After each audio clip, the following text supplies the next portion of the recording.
On parle souvent du fait que les médias en continu ne laissent pas la place au recul, hein, c'est ce que vous disiez finalement tout à l'heure. Mais comment fait-on pour que ces médias ne soient plus dans la course à l'audimat et aux parts de marché? Parce que finalement, c'est ça le fond du problème.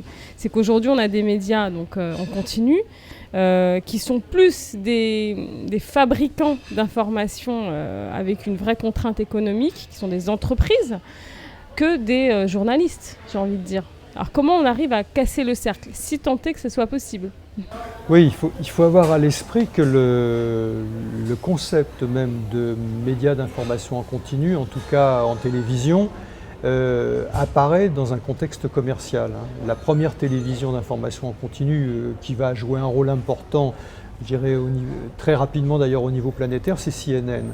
Or d'emblée, CNN apparaît dans un contexte de concurrence vis-à-vis des télévisions traditionnelles et puis progressivement vis-à-vis d'autres télévisions d'information en continu, à la fois aux États-Unis mais dans d'autres pays, puisque CNN, en devenant une chaîne internationale, va concurrencer tous les médias locaux sur dans chacun des pays.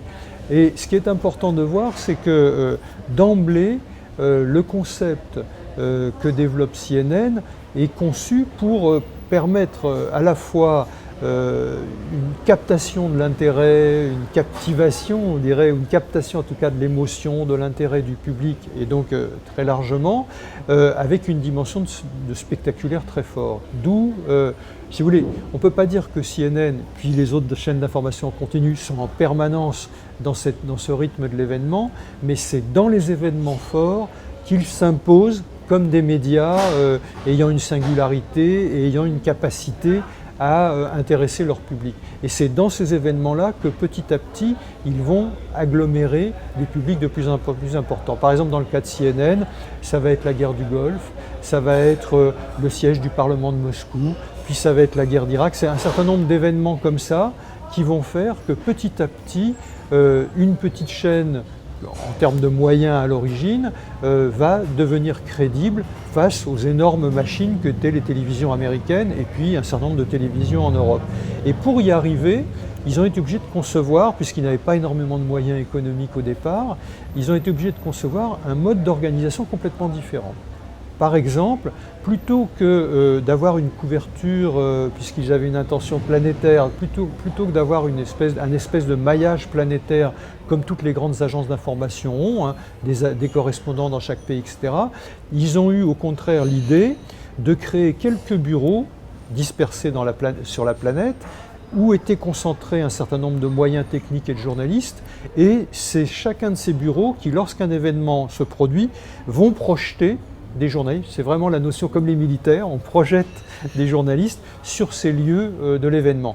Et cela, ça va se faire piloter des États-Unis. C'est là où est le siège de CNN aux États-Unis que va être décidé d'envoyer par exemple des journalistes de Londres, ou d'envoyer des journalistes de Paris, ou des journalistes de Nicosie. Par exemple, lorsqu'on a une prise d'otage sur l'aéroport de Marseille d'un avion qui vient, je crois, d'Alger à cette époque-là.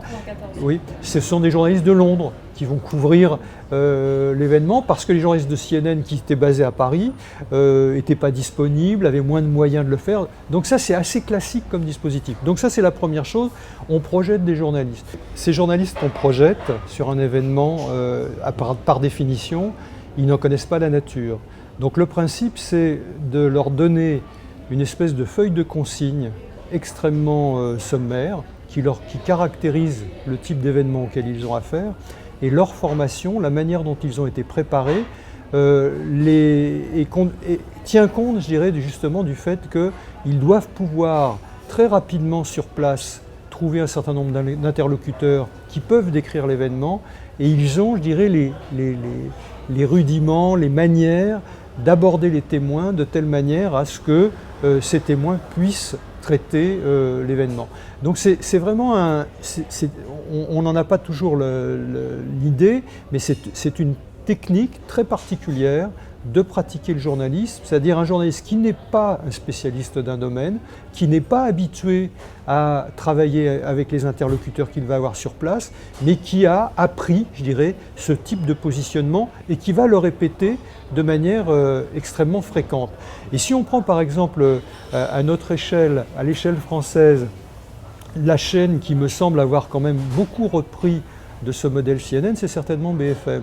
Parce qu'effectivement, ils ont ce principe de projection, alors qui est certes à notre échelle. Ils ont certes un certain nombre de journalistes qui sont répartis en France, et qui vont être amenés justement à faire cette projection donc à l'échelle de BFM. Et puis c'est vrai aussi à une époque où on peut travailler avec des matériels beaucoup plus légers que ce qui était le cas lorsque CNN a été créé. Et de l'autre manière, on leur demande effectivement de pratiquer un mode d'interrogation, un mode de captation, je dirais, des témoignages extrêmement sobre, extrêmement direct, et dans lequel ils vont être capables de passer d'un témoignage à un autre et d'un événement à un autre.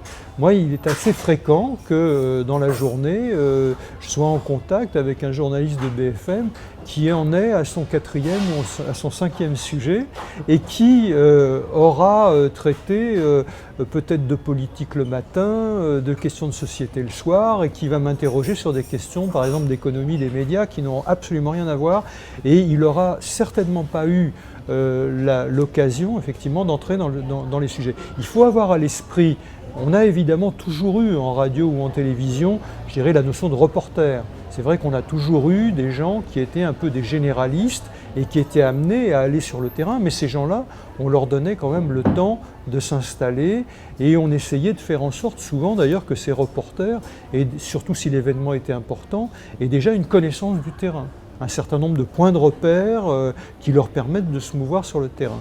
De la même manière que lorsqu'on avait affaire à des sujets qui avaient une certaine complexité ou qui requéraient un certain nombre de connaissances, on avait à arbitrer, et on arbitrait de manière habituelle entre précisément le reporter ou le spécialiste du domaine. Prenons même quelque chose qui paraît très généraliste comme un fait divers. Eh bien, traditionnellement, les médias, et y compris les radios et les télévisions, sur les faits divers, faisaient travailler des journalistes qui étaient habitués à traiter de ces faits divers, donc avaient un certain recul, et qui étaient habitués à travailler avec les interlocuteurs qu'on trouve sur des faits divers. Ça peut être les policiers, ça peut être les pompiers, ça peut être des médecins, etc., et qui pouvaient les remettre en perspective. Aujourd'hui, au contraire, en information en continu, le principe, ça va être à chaque fois de travailler avec des reporters qui vont eh bien, être obligés de s'adapter à des interlocuteurs qu'ils ne connaissent pas.